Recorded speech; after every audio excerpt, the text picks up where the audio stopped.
Et ce soir, le portrait de la rédaction est consacré à un jeune homme originaire de Moorea.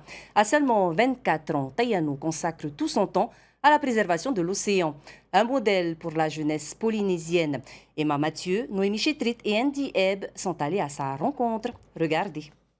C'est parti vraiment d'une passion qui est devenue une motivation et ensuite un devoir. Tayano fait partie d'une des plus anciennes familles de pêcheurs de l'île de Moorea. Son enfance a été bercée par le respect et la protection de l'océan, des valeurs qui lui tiennent à cœur et qu'il promeut aujourd'hui dans l'exercice de son métier. Il travaille pour l'association Coral Gardeners depuis sa création.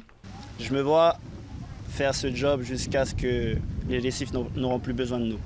Donc pour cela, il y a beaucoup encore de travail à faire, mais franchement, je ne regarde pas la charge de travail. Ce qui me passionne le plus, c'est être dans l'eau. Et si en même temps je peux protéger et sauver l'océan, je le ferai jusqu'à la mort.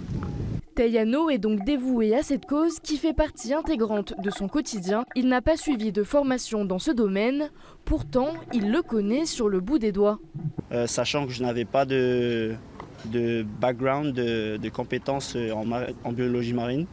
Donc j'ai vraiment tout appris sur le tas, comment planter des coraux, monitorer, faire des suivis scientifiques aussi. C'est ce qui m'a un peu forgé à cette pratique qui est la restauration corallienne. Ces journées, il les passe dans le lagon à planter des coraux et à veiller à leur bon développement. C'est là qu'il se sent à sa place. Si je voyais ma personne s'épanouir quelque part, ce serait vraiment dans l'eau tout le temps. Si j'avais la possibilité d'être un poisson, for sure, je le ferais.